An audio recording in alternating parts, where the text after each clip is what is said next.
Awesome. Hello, everybody. My name is Nathan Small, and I'm going to be talking about hurricane impacts on the Florida current, specifically those of Hurricanes Sandy and Irma. And Dr. Cheeseman, I'm sorry to hear that that wasn't beneficial to you, but for my program, Hurricane Irma was pretty helpful.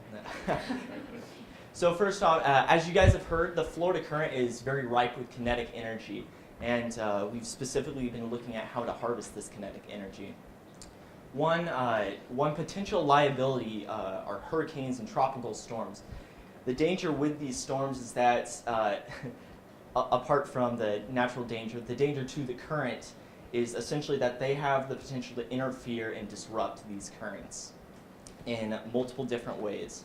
The way this can be measured is with an ADCP, as Alex had kind of mentioned. It's an acoustic Doppler current profiler, which basically means you get a vertical profile, and at each point you're going to have velocities. So your z-axis then would be your profiles, and then your x and y-axis would be your northing and easting velocities respectively.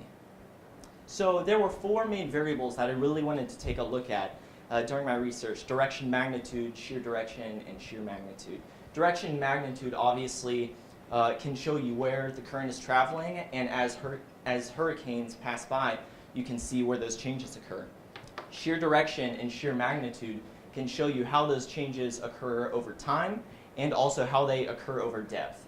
That is how I specifically focused, was looking at how it occurs over depth, because if you develop a large shear, that can potentially cause strain on a turbine.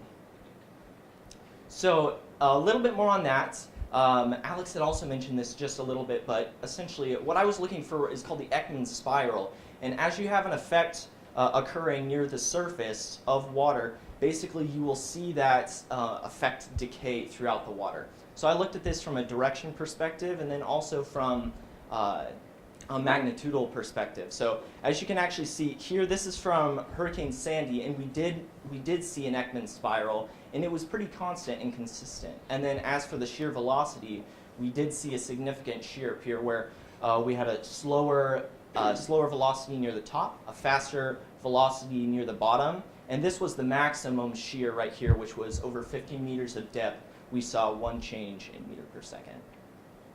So the bulk of my research focused on making a visualization toolbox. What does that mean? That basically means I created, I wrote some MATLAB code so that in the future, if FAU faculty want to take a look at another hurricane via ADCP data, they can take that data, put it in, and they'll get all of these nice visuals right here. So you can see we have the vector profile, as I kind of described. There's an overhead profile where wind is added in as well. This is important because you want to know what's occurring in the current, but it's also key to know what is occurring at the surface. Right here, the instantaneous speed versus the average speed basically shows us, you take the average of all the ADCP data, and that shows you what things are going to look like pretty consistently. Your instant is showing you what's happening for us specifically during the hurricane. The map was very helpful. This fourth one here was very helpful and complementary to the ADCP data. This shows us where the hurricane is at every given time frame, and we can look at the ADCP data, and when we see reactions, we know where the hurricane is occurring. And then lastly, these color plots, I think possibly the most helpful, show us depth, time, and how the velocity is being changed over that time. And you'll see the red line right there corresponds to the frame on the map where you see the hurricane. All right, so next I'm going to show you a short animation of Hurricane Sandy, and what you're going to see is a large pushback from the counterclockwise motion of the hurricane, and you'll see a surge underneath. So take a look right here. You'll see the angle is going to go kind of crazy for a moment, but you see a nice surge underneath in the speed plot right there.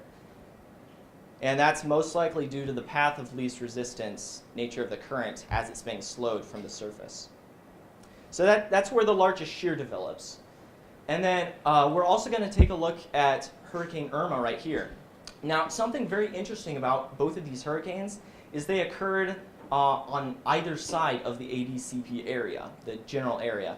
So as this one passes again, that bright yellow spot you're going to see right here, that's where the hurricane has aligned with the current in such a way that the wind and ocean current are traveling in the same direction. All right. So what I want to see this research the direction I want to see this research in the future is taking further hurricanes and taking the hurricanes I've already analyzed, combining more data sets, and essentially by doing this, we can create more meaningful data regarding intensity of hurricane and how that affects the current, as well as proximity to the ADCP and how that affects the current. All right.